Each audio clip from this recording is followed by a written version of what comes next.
সম্মানিত প্রিয় দর্শক, চলুন প্রথমে ভিডিও চিত্রে দেখিনি কি দেখব।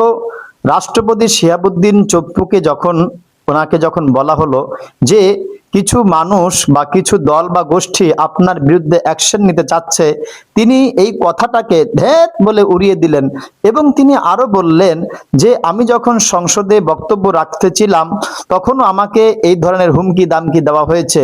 তিনি এগুলো আসলে পরোয়া করেন না। চলুন সর্বপ্রথমে আমরা ভিডিও চিত্রে বিষয়টিকে দেখে নিই এবং দেশের মানুষ জানতে চায় তিনি কোন শক্তিতে এই বিষয়টিকে এড়িয়ে চলেন এবং কোন শক্তির পাওয়ারে তিনি এই ধরনের কথাবার্তা বলেন। তিনি কি রাষ্ট্রকে কোনো মূল্যায়ন করছেন না, নাকি কোনো প্রশাসনকে মূল্যায়ন করছেন না, নাকি তার নজরে কোনো ব্যক্তি কোনো পার্সন নয়? এই কথাটি বাংলাদেশের মানুষ এখন জানতে চায়। যেখানে ভয়ভীত সংশ্লিষ্ট হওয়ার কথা, যেখানে তিনি বিবেকসময় অবস্থান নেওয়ার কথা, সেখানে তিনি ধ্যাত বলে উড়িয়ে দিলেন। চলুন বিষয়টিকে আমরা সর্বপ্রথমে ভিডিওর মাধ্যমে দেখে নেই, এরপরে আমরা অবশ্যই নিজেদের মূল্যবান মতবাদকে জানাবো। শেখ হাসিনার সঙ্গে একটি ফোন কলই কি রাষ্ট্রপতি শাহাবুদ্দিনের ভাগ্য নির্ধারণ করে দিল? প্রতিবেদনে বলা হয়, শেখ হাসিনার সঙ্গে গোপন যোগাযোগ এবং তার সাম্প্রতিক ফোন কলই শাহাবুদ্দিনের পদত্যাগকে ত্বরান্বিত করেছে। একই সঙ্গে প্রধানমন্ত্রী তারেক রহমানের নেতৃত্বাধীন সরকার আইন শৃঙ্খলা ও স্থিতিশীলতা বজায় রাখতে কঠোর বার্তা দিতেই এই পদক্ষেপ নিয়েছে। একাধিক সূত্রের দাবি, চিকিৎসার জন্য লন্ডনে অবস্থানকালে শেখ হাসিনার সঙ্গে ফোনে কথা বলেন মোহাম্মদ শাহাবুদ্দিন। শুধু বিদেশে নয়, দেশে ফেরার পরও তাদের মধ্যে একাধিকবার যোগাযোগ হয়েছে বলে অভিযোগ রয়েছে। সংশ্লিষ্ট সূত্রগুলোর ভাষ্য, এই বিষয়ে গোয়েন্দা সংস্থাগুলোর কাছে কিছু তথ্য সরকারি শীর্ষ পর্যায়ে পৌঁছেছে, তবে এসব অভিযোগের পক্ষে সরকারিভাবে কোনো তথ্য প্রকাশ করা হয়নি। অন্যদিকে মোহাম্মদ শাহাবুদ্দিন এসব অভিযোগ সরাসরি অস্বীকার করেন। একাধিক গণমাধ্যমকে তিনি বলেন, এমন ঘটনার প্রমাণ কেউ দেখাতে পারলে তিনি জনগণের যে কোনো রায় মেনে নেবেন বলে দাবি তার। পক্ষ থেকে বলা হচ্ছে যে আপনার বিচার, এনসিপির পক্ষ থেকে বলা হচ্ছে যে আপনার বিচারের দাবিতে আপনার জুলাই আন্দোলন, এগুলো দেশে চিন্তা করে কি লাভ? বলেন, ওটা বলতেই থাকবে। এগুলো আজকে কি বলছে নাকি? এটা তো আমার পার্লামেন্টে যেদিন ভাষণ দিয়েছে ওই দিনও বলছে এবং 5ই আগস্টের পর থেকেই বলছে।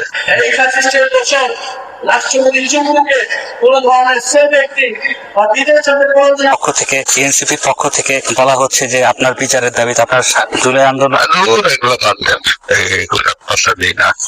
দেশে চিন্তা করে কি লাভ? বলেন, ওটা বলতেই থাকবে। এগুলো আজকে কি বলছে নাকি? এটা তো আমার পার্লামেন্টে যেদিন ভাষণ দিয়েছে ওই দিনও বলছে এবং 5ই আগস্টের পর থেকেই বলছে।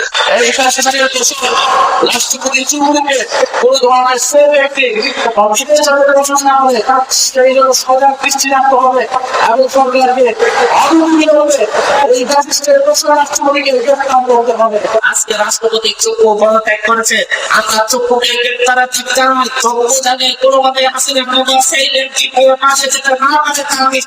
রাষ্ট্রপতির পদত্যাগ, এনসিপির পক্ষ থেকে তার বিচার দাবি করা হচ্ছে, গ্রেপ্তার দাবি করা হচ্ছে। টেলিফোনে কথাবার্তায় যখন তাকে জানানো হয়েছে যে এনসিপি তো আপনার বিচার দাবি চাইছে, গ্রেপ্তার দাবি চাইছে, শাহাবুদ্দিন চুপ্পুর ব্যাপারটাকে আরে দূর সব বাদ দেন, এইভাবেই উড়িয়ে দিয়েছে। দর্শক, ভিডিও চিত্রে আমরা দেখতে পেলাম যে তাকে যখন ফোন কলের মাধ্যমে বিষয়টিকে বলা হয়, এবং আরেকটি গুরুত্বপূর্ণ বিষয় হলো তিনি কিন্তু এই কথা দাবি করেছেন যে আমি যদি ফোন কলে এই ধরনের কথা বা সংযোগ করে থাকি তাহলে দেশের মানুষ আমার ব্যাপারে যেই পদক্ষেপ নিবে সেই বিচারের আওতায় আমি আসতে রাজি আছি। কিন্তু এখন গুরুত্বপূর্ণ বিষয় হলো আদৌ কি তিনি এই ফোন কলে কথাবার্তা বলেছেন, যার কারণ হিসেবে অনেকে উল্লেখ করছেন তার পদত্যাগের, অথবা বাস্তব কি অন্য কোনো গুটি কেউ চালছেন? এই বিষয়টি আপনাদের যদি কোনো মনে হয়ে থাকে অবশ্যই আমাদেরকে কমেন্টে জানাবেন।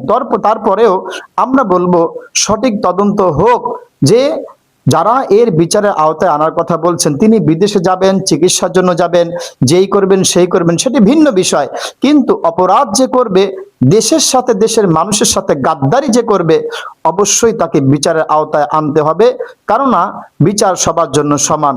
আল্লাহ তাআলা আমাদের সবাইকে হক কথা বুঝা এবং আমল করার তৌফিক দান করেন। আমিন ইয়া রাব্বাল আলামিন।